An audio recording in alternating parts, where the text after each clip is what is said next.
Tilu. Assalamualaikum warahmatullahi wabarakatuh. Waalaikumsalam warahmatullahi wabarakatuh. Okay, morning everyone. Morning. Today we're not talking about the water, the kind of water we actually use every day. Okay, let me ask you something. Okay, you use water every day, even this morning. You use water, right? I used to. The water you use, are you 100% sure? It actually safe or not? I'm not sure it's really 100% clear, but yeah, it said it. I use it. So, have you ever wondered, is the water we use safe or just looks clean? That's why we did the research comparing PDAM and non-PDAM water in Tasikmalaya to really see the difference.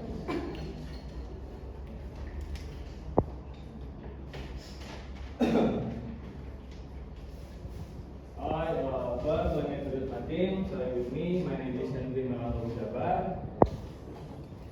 My name is Ratukan Sani. My name is Dimas Wijaya. My name is Natasha Fatimisa. My name is Awas Dani. First, the background, we want to understand how good water quality actually is, especially between PDAM and non-PDAM. Then the problem is simple. Simple but important. Are they really different when the test scientifically?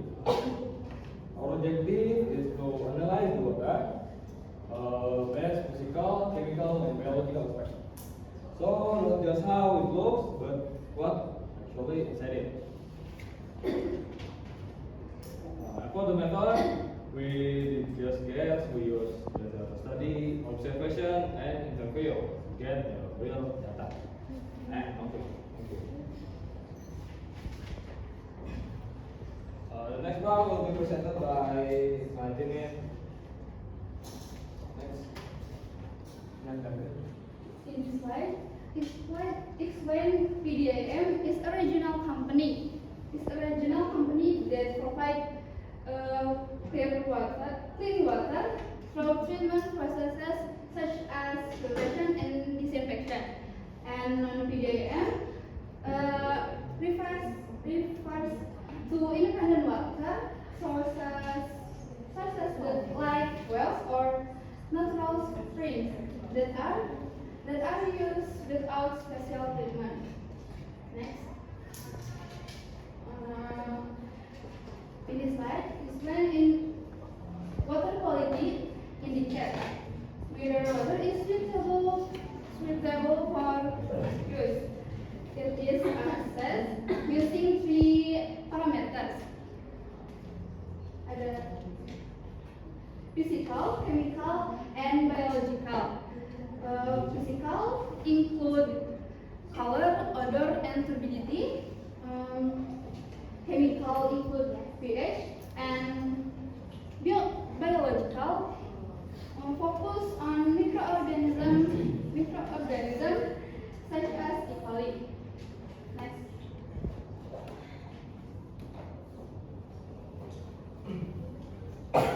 And this slide explain PDAM Tasikmalaya used two main water sources, springs and surface water.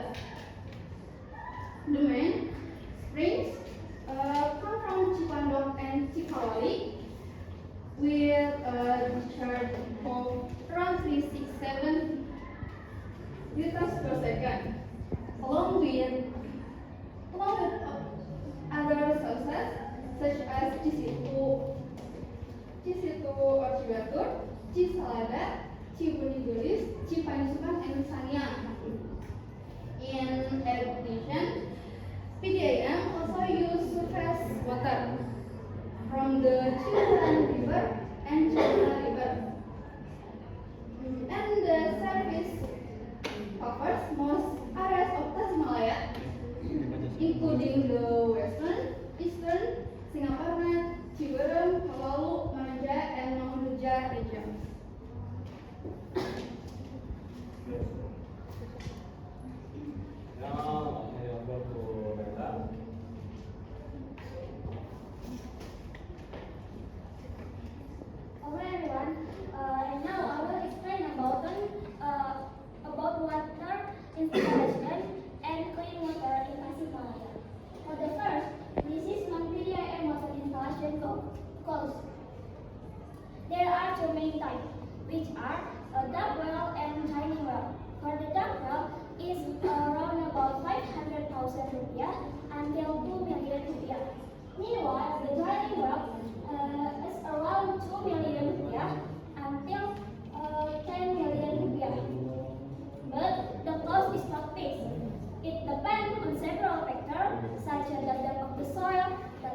is flexible but also sometimes unpredictable.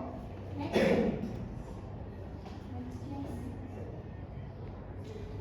This one is PDAM water installation cost. Different from non-PDAM water installation cost, PDAM water installation cost, it has two-core system, standard system. PDAM water installation cost, it depends on type diameter. For the example, for half inch or 0.5 inch, the cost is around 1,256,000 rupiah. And for the 3.5 foot or 0.75 inch is around about 2,140,000 rupiah. And for the 1 inch is range can is 3,523,000 rupiah. For the next.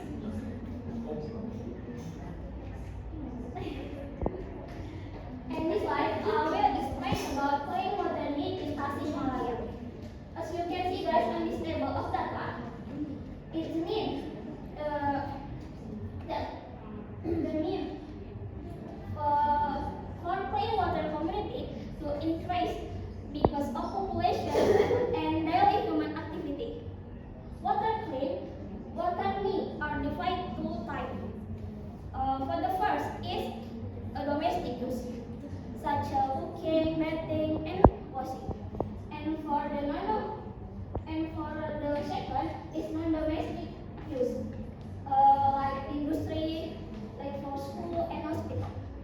Thank you.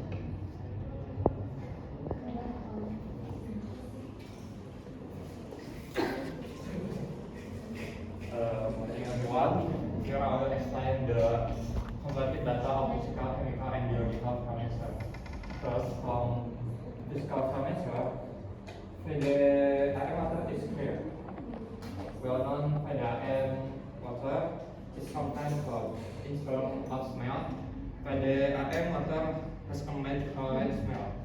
Well-known PDAM water tends to smell like soil. For purity, PDAM water is around 1 to 3 in CO, which is clearer. Well-known PDAM water is higher, around 3 to 10 in CO. Next, chemical parameter. The pH of PDAM water range from 6.8 to 7.5, which is closer to natural. Meanwhile, non-PDAM water range from 5.5 to 7.2, which can be more acidic. For ion content, PDAM water contain less than 0.3 mg per liter. The non-PDAM water can reach up to 1 mg per liter. Lastly, biological parameter. PDAM water contains 0 E. coli, meaning it is safe. However, non-PDAM water contains around 10 to 100 E. coli, which indicate contamination. Next. Now I will explain the comparative analysis based on data. From the physical aspect, PDAM water is clearer and more stable because it has grown, sharp, and treatment process. On the other hand, non-PDAM water can change depending on environmental condition. From the chemical aspect, PDAM water is more controlled and needs standard treatment. And meanwhile, non-PDAM water may contain substances like iron and has unstable pH due to environmental influence. From the biological aspect, PDAM water is safer because it has been disinfected. In contrast, non-PDAM water has a higher risk of bacterial contamination due to false sanitation. Thank you.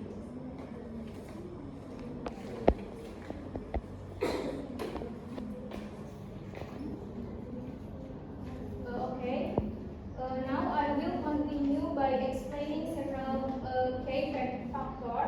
that cause difference in water quality.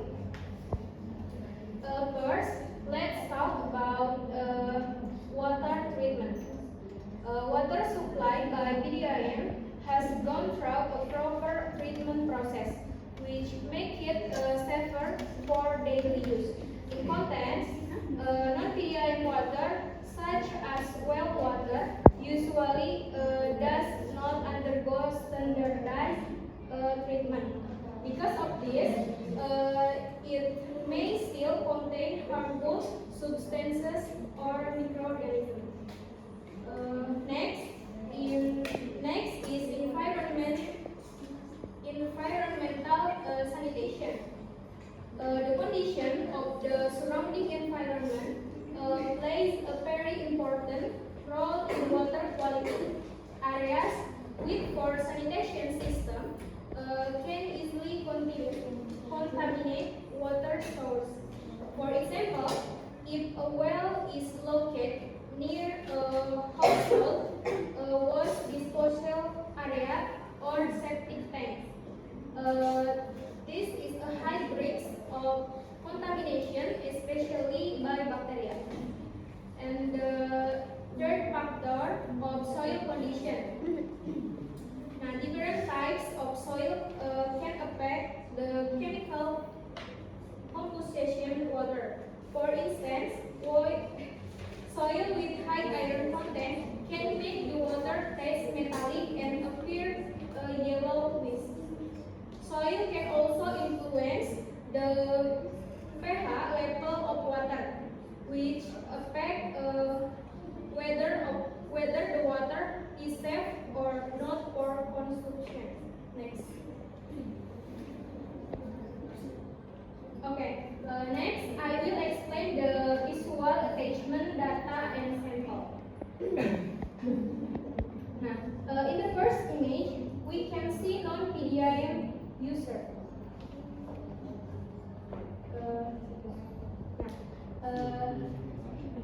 This picture shows a household that still rely on attractive water sources, such as well water.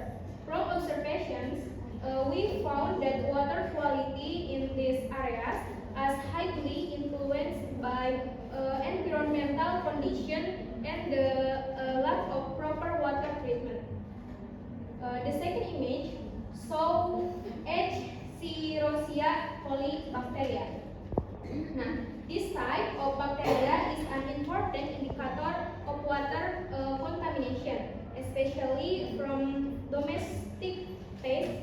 The presence of E. coli bacteria in the water indicators that the water has been contaminated and may cause health problems of consumers. And in the third image, we can see Perumda Tirta Sukamana Tasikmalaya, a region water supply company. Through this institution, water undergoes several treatment processes, making it safer and more suitable for daily use by community. Now, from this visual, we can clearly understand the difference between non-PDIM and PDIM water source, as well as the importance for proper water treatment in maintaining water quality. Thank you.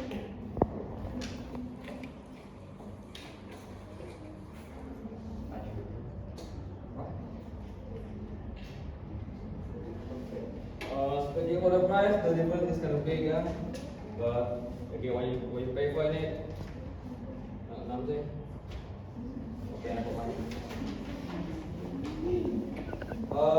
So in conclusion, there is a clear difference between PDIM and non-PDIM water. PDIM water is generally safer because it's sweeter than non-PDIM water, non quite a lot depending on the source.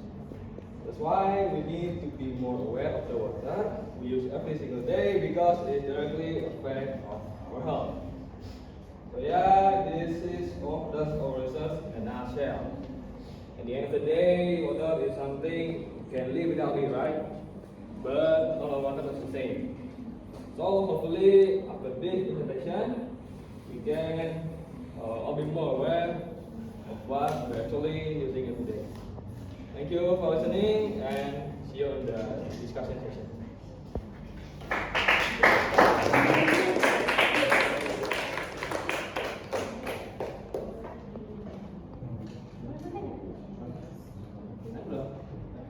Yeah, Gus. Okay. When next time does the comments of PDIF, when can see quality and infrastructure all can connect and investment the was great participation and sustainability. Thank you.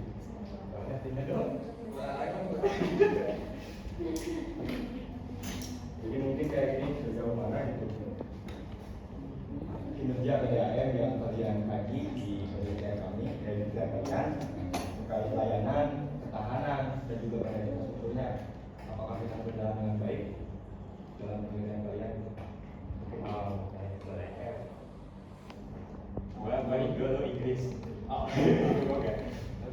Mungkin menurut saya kalau dari kerja PDAM mungkin itu cukup baik dikarenakan kalau ada yang berpercaya sama PDAM tapi mesti dibuktikan juga bisa dibuktikan dengan mungkin bisa datang ke sana kita juga dapat sampel-sampel seperti itu ya dari tes lab ataupun dari ya tadi yang sudah dijelaskan dari mas tapi juga Ya, jadi kan tadi boleh ke dokumentasi gitu ya. Nah di dokumentasi ini kok ini tuh dari sampel dari PDAM kita suka mana. Nah ini tuh jadi si PDAM ini juga dia tuh ada lab ya, lab buat penelitian air. Dan kalau misalnya kita bahas tentang kualitas air, tadi juga balik lagi ke yang bagian aku tuh, yang tadi yang bagian fisikal, geological sama kimia. Nah ini tuh juga data dari PDAM nya sendiri dan saya juga meminta ini bukan dari Google atau apa itu dari datanya dari PDAM itu sendiri. Nah ini kan ada perbandingannya ya guys, sudah jelas untuk PDAM sendiri itu untuk dari segi warna juga sudah bagus. Untuk dari pH juga kan ini pH itu stabil dari 6,8 sampai 7,5, sedangkan PDAM itu pH-nya juga di bawah 7, artinya itu asal konfirmasi pH di bawah 7. Terus kandungan bakteri untuk dari segi biological parameter itu untuk PDAM itu equalinya itu is 0, itu nggak ada gitu. Sedangkan untuk non PDAM sendiri kan itu tuh bisa 10 sampai 100. Nah kenapa? Kenapa? Karena untuk sumber dari PDAM itu sendiri kan sumbernya dari mata air langsung dari gunung galunggung itu, dan di PDAM itu juga airnya itu diproses, tadi juga saya sudah jelaskan diproses, di treatment proses itu tuh. Nah untuk non PDAM sendiri kan itu kan sumber airnya bisa dari air tanah, terus juga air hujan, air sungai dan lain sebagainya. Untuk kinerjanya PDAM itu sendiri tergolong sudah bagus ya. Terus juga kita sudah mewawancari dari pihak PDAM-nya memang bagus. Hanya saja untuk di bagian Tasik yang apa sih? Daerah yang kabupaten yang jauh itu memang sulit soalnya dari akses pipanya itu kan membutuhkan pipa yang panjang gitu. Jadi kalau misalnya khusus di Tasik kota itu mudah soalnya banyak meter juga. Sekian. Tantangannya berarti dari akses pipa gitu. Iya, tantangannya dari akses pipa sama lokasinya kalau misalnya jauh dari sumber PDAM itu sendiri. jadi kalau berpikir mending mau PDAM aja daripada PDAM ya. Nah tapi ya seperti yang saya katakan tadi ya untuk favorite but ya weekend begitulah jadi udah kita bayar deh, udah kita dapat dan kita bayar gitu. Jadi sebanding lah kalau kita bayar pada yang itu atau terjamin sama semuanya gitu. That's it. Yo, bos. Ya.